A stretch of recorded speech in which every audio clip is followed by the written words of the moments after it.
যাকে তুমি হাবিব বলেছো, এমন নবী এমন রাসূল যাকে একা মেরাজে নিয়েছো, কোন নবীকে তুমি মেরাজে নাও নাই। মুসা পয়গম্বরের সাথে কথা বলেছো, তুর পাহাড়ে বসে কথা বলেছো, কিন্তু তুমি আমার নবীকে আরশ পর্যন্ত নিয়ে তুমি সরাসরি কথা বলেছো। আয় আল্লাহ, তুমি তোমার সকল পয়গম্বরকে যেই মর্যাদা না দিয়েছো, তার থেকে অনেক বেশি মর্যাদা দিয়েছো তো নবী মুহাম্মদুর রাসূলুল্লাহ সাল্লাল্লাহু আলাইহি ওয়াসাল্লামকে। আমরা নবীর উম্মত, নবীর সাহাবী, দাজলা নদীর ওই পারে আমরা ইসলাম নিয়ে যেতে চাই। কেমন করে নিয়ে যাব জানি না, উত্তাল সাগরের ঢেউ কেমন করে পার হব। হঠাৎ করেই সাদ ইবনে আবি ওয়াক্কাসের ব্রেনে প্যাচ খেয়ে গেল, যদি আমার মালিক চায় এই পানিটারে জমাইয়া দিয়া চাইলে পানির উপর দিয়া আল্লাহ তার বান্দাদেরকে হাঁটায় হাঁটায় নিতে পারে। জজবার হালাতে পেছন দিকে বেরে সব মানুষদেরকে ডেকে বললেন, নবীর সাহাবীরা সত্য কথা শুনে নাও। 30,000 সাহাবায়ে কেরামদের বিশাল বাহিনী, 30,000 সাহাবায়ে কেরামদের দিকে তাকিয়ে বললেন, নবীর সাহাবীরা এখন আমি যা করব তোমরাও তাই করবা, সাবধান নিচের দিকে তাকাইবা না, মুখে তাকবীরের আওয়াজ থাকবে, সামনের দিকে শুধু কদম বাড়াইবা। কথা বলে সাদ ইবনে আবি ওয়াক্কাস রাদিয়াল্লাহু আনহু নিজের ঘোড়াটা নদীর পানির মধ্যে নামিয়ে দিলেন। সাহাবায়ে কেরাম সাদ ইবনে আবি ওয়াক্কাসের ঘোড়া নামানো দেখা অন্যান্য সাহাবীরাও নামতে শুরু করেছেন, ঘোড়া নামতে শুরু করেছে, উট নামতে শুরু করেছে, ওদিক থেকে পায়ে হাঁটা মানুষ সাহাবায়ে কেরামরাও নামতে শুরু করেছে।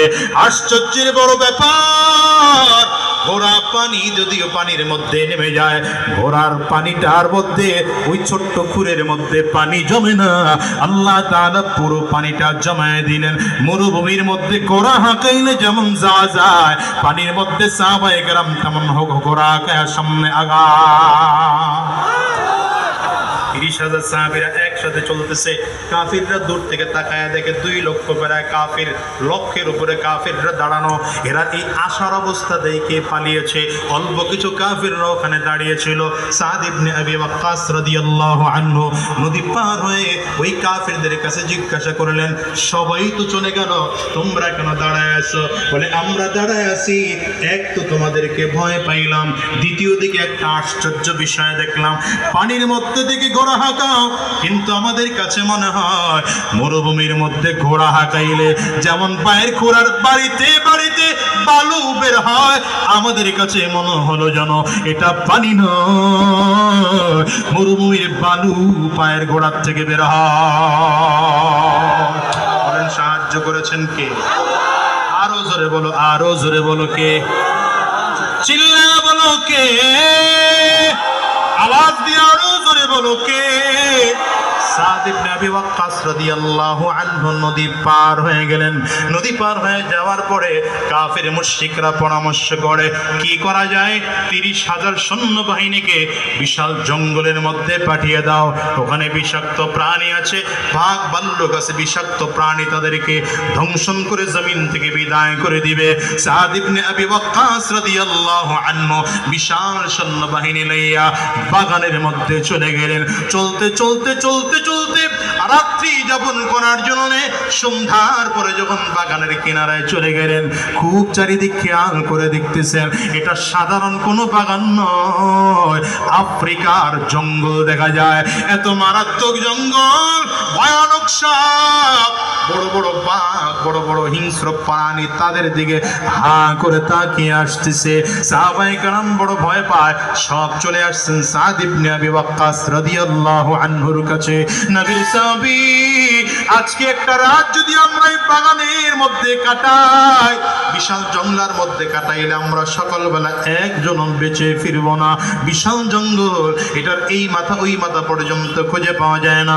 সাদ ইবনে আবি ওয়াক্কাস রাদিয়াল্লাহু আনহু বললেন, আমার জন্য একটা ছোট্ট করে মঞ্চ তৈরি করো। মঞ্চ তৈরি করা হলো।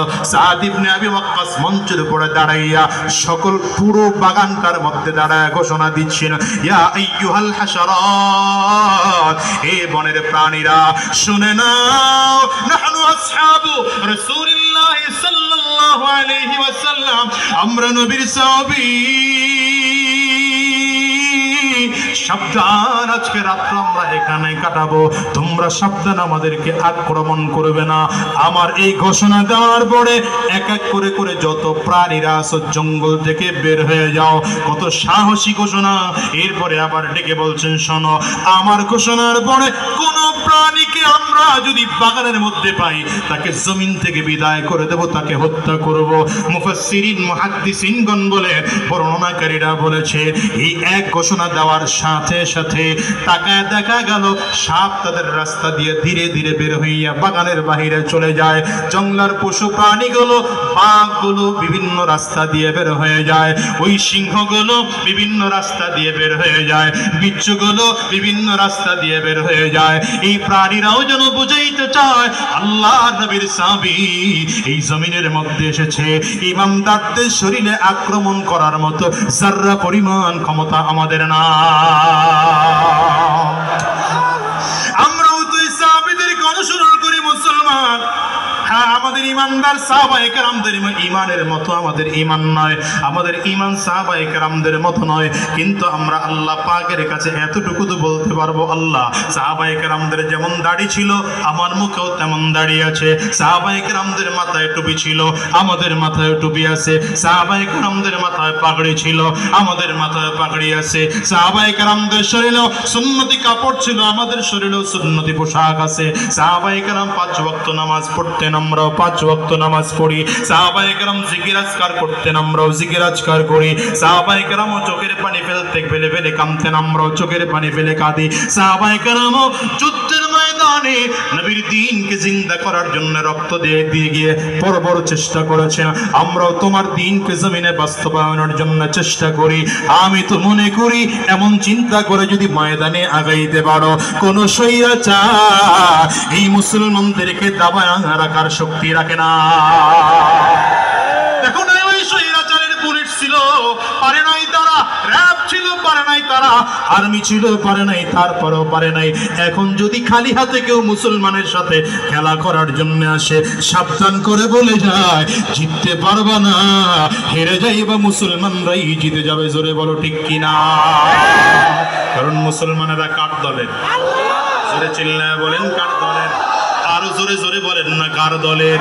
এরা দুনিয়ার ক্ষমতা পাওয়ার জন্য দৌড়ায় না, টাকার পেছনে দৌড়ায় না, ক্ষমতার পেছনে দৌড়ায় না, ইজ্জতের পেছনে দৌড়ায় না। জোরে চিল্লায় বলো, পাগল কার? আজকের এই মাহফিলে এসেছি, পাগল কার? কারে পাওয়ার জন্য আসছি? জোরে বলো না, জোরে বলো না, কারে পাওয়ার জন্য? মালিক রে কি পাইতে চাও? এই পাগলগুলোই যখন কিয়ামতের ময়দানে আল্লাহর সামনে গিয়ে দাঁড়াবে আর ডেকে বলবে, মালিক তোমারে পাওয়ার জন্য কত মেহনত, তোমারে পাওয়ার জন্য কত কষ্ট, তোমারে পাওয়ার জন্য কত কত কত কত দরবারে দৌড়াইলাম, তোমারে পাওয়ার জন্য টঙ্গীর ইজতেমার ময়দানে দৌড়াইলাম, তোমারে পাওয়ার জন্য হুজনির দরবারে দৌড়াইলাম। ওরে মালিক, তোমারে পাওয়ার জন্য চরমনের আল্লাহর কুতুবের দরবারে 3 দিন গিয়ে পড়েছিলাম গো আল্লাহ। আয় আল্লাহ, আজকে হাসরের ময়দানে দাঁড়াইলাম, ওদিকে সূর্য মাথার মুঠো উপরে দেখা যায়, মাথার মগজগুলো সূর্যের তাপে টকবক টকবক করে ফুটতেছে মনে হয়। মানুষগুলো তাকাইয়ে দেখবে, ডান দিক থেকে বাম দিক থেকে, সামনের দিক থেকে পেছন দিক থেকে জাহান্নামের আগুন ঘুরিম ঘুরিম আওয়াজ দিয়ে দিয়ে সামনের দিকে আগায়। মানুষগুলো তাকাইয়ে বলবে, আয় আল্লাহ, কোথায় জান্নাত কোথায় জাহান্নাম জানি না, মালিক তোমারে দেখতে চায়, আল্লাহ তুমি কই? বান্দাগুলো যখন আমল করে চিল্লাবে, আমার মালিক কুদরতি ফেরেশতাদেরকে ডাক দিবে, ওরে ফেরেশতারা তোরা কই? আমি আল্লাহ পাকের নূরের পর্দাগুলো একটু সরাইয়ে দে। আল্লাহ পাকের অনুমতি পাইয়ে যখন ফেরেশতারা নূরের পর্দাগুলো সরাইয়ে দিবে, বান্দা আমার মালিক রে দেখবে, আল্লাহ বান্দা আমার মালিক রে দেখবে, এত সুন্দর আমার মালিকের দিকে এক নজরে 70,000 বছর তাকিয়ে থাকবে, পলক পর্যন্ত ফেলবে না। জিতনি নিয়ামত হায় তো সবসে বেহতর নিয়ামতে দিদার তো। বলো তো ওই মালিকের পাগল হইতে চাও কি চাও না? জোরে চিল্লাও। কারা কারা চাও? দুইটা হাত উঁচা করে আমার মালিকরে চিল্লাইয়া জোরে ডাক দাও, আল্লাহ। আয় আল্লাহ, তোমার পাগল বানায় জমিন থেকে নিও। দুনিয়াতে যতদিন থাকবো ইসলামের পক্ষে থাকার তৌফিক দিও। আজকের নবী আমিরুল মুজাহিদিনের হাতে হাত দিয়া চিরজীবনের তরে তওবা করবা, আর হারাম রাস্তায় চলবো না, শয়তানি রাস্তায় চলবো না। আল্লাহ তুমি কবুল করে নাও। চিৎকার করে বলো আমিন। আরো জোরে চিল্লা জবান খুলে বলো আল্লাহুম্মা আমিন। হাত তুলুন আমার প্রিয় ভাই আমার। আমি সময় আর লম্বা নিতে পারছি না, যেহেতু আমাদের মাঝে হযরত শায়েখে চরমনাই অল্প সময়ের মধ্যে আসবেন ইনশাআল্লাহ। একটু বসেন, অস্থির মাথায় আসে না বিষয়। আমার ভাইয়েরা, হযরত শায়েখে চরমনাই আপনারা জানেন, তা কখনো নাম ঘোষণা স্টেজে করা হয় না। হযরত পীর সাহেব হুজুর চরমনাইয়ের নামও ঘোষণা করা হয় না, শায়েখের নামও কখনো স্টেজে ঘোষণা করা হয় না। আজকেও সেই অনুযায়ী নাম ঘোষণা করা হবে না। হযরত আসার আগে আগে 2-4 মিনিট আপনাদের কাছে একটু চাই, আমি দিবেন আপনারা? এই যে আমার ভাই মাদ্রাসা করেছেন, দাঁড়ান ইংরেজ সাহেব একটু দাঁড়ান। এই যে কি মাদ্রাসার জন্য নাম? আলম তাজ মহিলা মাদ্রাসা, এবং সাথে সাথে আরো একটা মাদ্রাসা আছে